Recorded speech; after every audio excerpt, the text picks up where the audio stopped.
Oui. Alors allez-y, c'est votre tour. Mais vous avez menti en plus, aucun couple est parti. Si. Ah bon, on les a vus, nous.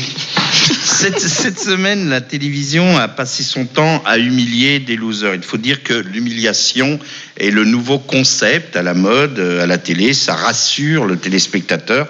Mais pour que ça fasse vraiment du bien, il faut maintenant en plus que l'humilié ait connu son heure de gloire. Vous voyez, qu'on puisse se dire, tiens, tu vois ce que ça fait un peu quand on en chie. Enfin, vous voyez, bon, bref, c'est le principe, on l'a déjà dit, de retour gagnant. Vous voyez, le public se dit, tiens, regarde là, la Julie Pietria, on la ramène moins maintenant. Qu'est-ce que ça fait de devenir une vieille chanteuse pathétique sur un parking à Auchan? Enfin, et d'ailleurs, en y réfléchissant, c'est aussi le principe des interviews de Marc-Olivier Fogiel. C'est vrai, hein. Et les Guignols l'ont représenté. Je cite les Guignols parce que c'est vraiment très, très drôle. Ils ont une très belle caricature de Marco où on le voit interviewer Sheila. Il lui dit, alors Sheila, qu'est-ce que ça fait d'avoir raté sa vie? Et voilà. Donc cette semaine, disais-je, la télé a passé son temps à humilier les candidats. Ça a commencé avec Fear Factor. Alors, Fear Factor, il y avait écrit VIPs en bas. Donc, c'est pour pas mettre has-been. T'imagines bien que les VIPs vont pas aller se prendre des serpents dans les... Bon. Donc, ils ont pris les anciens candidats de Nice People. C'est-à-dire, c'est la punition. Ouais. Genre, t'as pas fait d'audience avec Nice People, on t'envoie là-bas. C'est-à-dire qu'on leur met imaginez un cube en plexiglas sur le crâne, sur la tête, et on balance des migales, des serpents, des trucs, et donc ils sont au bord de la crise nerveuse, plus, hein. Etc. Et, pardon ? Ça manque pas à la télé non plus, des scorpions, des migales, et des serpents. Donc maintenant, on sait pour qui sont ces serpents qui... c'est pour les has-been qui passent dans des émissions de merde. Alors, donc je vous disais que j'ai regardé hier à la recherche de la nouvelle star devenue nouvelle star, donc en raison de la capacité mémoire limitée des téléspectateurs d'M6. Alors un mot sur le jury. Là, il faut déjà être très con pour se présenter puisqu'on sait que c'est la troisième saison. D'accord, c'est comme Popstar. On sait que la première année, les gens ont fait carrière. On ne sait plus qui a gagné Popstar ou la Nouvelle Star la deuxième année. Et là, ils y vont pour la troisième fois. C'est-à-dire qu'il n'y a aucune chance qu'ils deviennent une star, même s'ils gagnent, même s'ils se font bien humilier par le jury. Alors justement, dans le jury, il y a Marianne James, bizarrement, qu'on aimait bien, mais qui doit être un peu à la ramasse, et donc il y a des impôts à payer. Et surtout, tenez-vous bien, Manu Katché.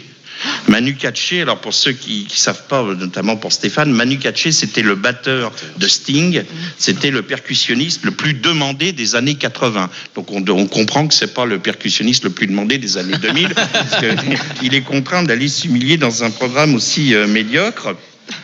Et alors, avec, dans cette émission, comme toujours, l'ingrédient obligatoire, la nappe de synthé angoissante. Ça, vas-y, fais-la, Richard. T'as toujours pour montrer, parce que, évidemment, ils prennent les téléspectateurs pour des cons, donc il faut qu'il y ait ce truc-là qui souligne. C'est-à-dire que... Ouais, arrête. Sur TF1, ils avaient déjà mis l'explication en bas. Donc là, hier, c'était des gens qui pleuraient parce qu'ils étaient éliminés, vous voyez. Donc la tension est extrême, Delphine éclate en sanglots. Et alors, on la voit pleurer, mais c'est écrit en dessous. Et pour surmachiner, il y a la nappe. Voilà, tu vois. Donc t'as la nappe, le truc écrit en dessous, et rajoute une voix off qui dit ça. Delphine éclate, c'est-à-dire que t'as 4 trucs. Il n'y a plus que, pour faire mieux, il y a un mec qui arrive chez toi, qui sonne, qui dit, ah bah regarde. C'est vraiment prendre les gens pour des cons à ce point-là, quoi. C'est impossible. Voilà. Pareil chez Julien. Enfin, la nappe de synthé, ça c'est... On pourrait l'utiliser, d'ailleurs, nous, ici, quand vous ramez, Stéphane, vous voyez, ou par exemple, quand l'invité a mis le pilote automatique, parce qu'en fait, il n'arrête pas de regarder Muriel Cousin, il fait ça, il dit oui, mais il n'est pas du tout dans le truc, vas-y. Gardez-le. Bon. Tout ça pour vous dire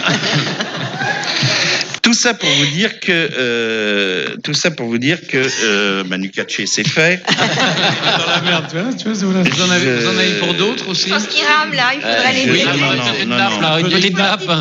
Je me suis dit, après ça, je me suis dit, tiens, je vais replonger dans la qualité, je vais regarder Campus, Guillaume Durand. Pour une fois, c'était pas un homme politique qui faisait un bouquin, etc. C'était un vrai auteur, parce que l'émission était consacrée à Romain Gary. Donc, il y avait en plus notre ami François Reynard. Donc, on a entendu parler à 1h23, comme d'habitude. Pendant 1h30, il hoche la tête et à la fin, il dit 2 mots et l'autre lui dit vite, François, car nous devons prendre l'antenne. Je rappelle que le livre n'est pas publié. Bon. Donc, et alors, donc, il y avait 2 femmes. Il y avait, alors là, je vais faire appel à Éric Neuf parce que je les connais. Vas-y, non, je connais pas bien. Il y a Nancy Houston.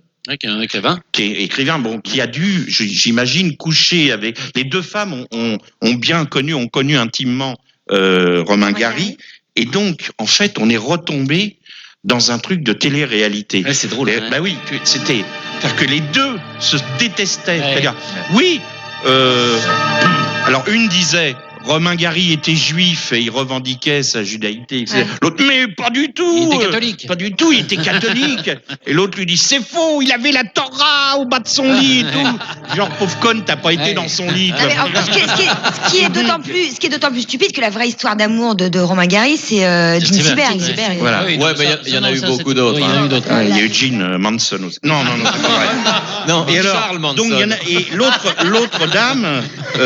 l'autre dame, je sais pas son nom, Yassimov, c'est ça? Myriam Anissimov. Voilà. Tu la connais, cette dame? Donc, c'est une dame. Pas aussi bien que Romain Gary, mais. Et alors, on ne sait pas. Il a dû. Enfin, c'était il y a longtemps, parce que là, elle est quand même. Bon, enfin, elle a un poireau au-dessus de la tête. Et alors, elle était échevelée. Tout d'un coup, on aurait cru une mégère.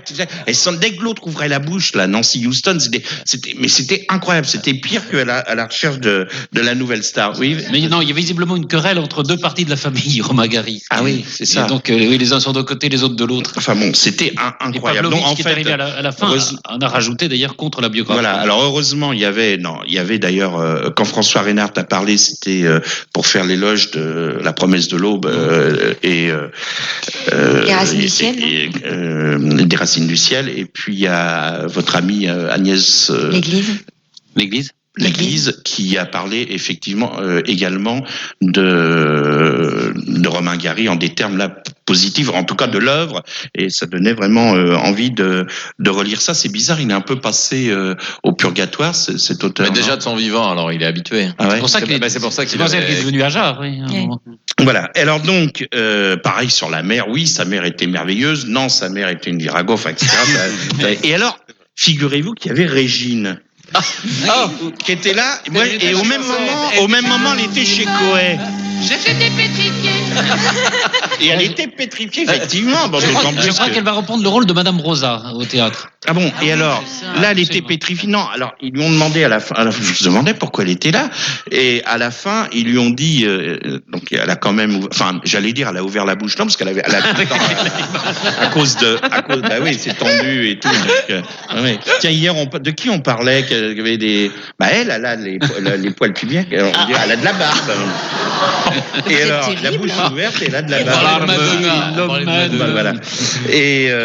Et donc, ils lui ont dit, alors vous avez bien connu Romain Gary, Régine. Elle dit, ah oui, j'ai bien connu. J'étais barman, enfin barwoman, barmaid au whisky à gogo. Donc en fait, l'autre elle dit, tiens, donne-moi un whisky bien passé, vachement bien connu.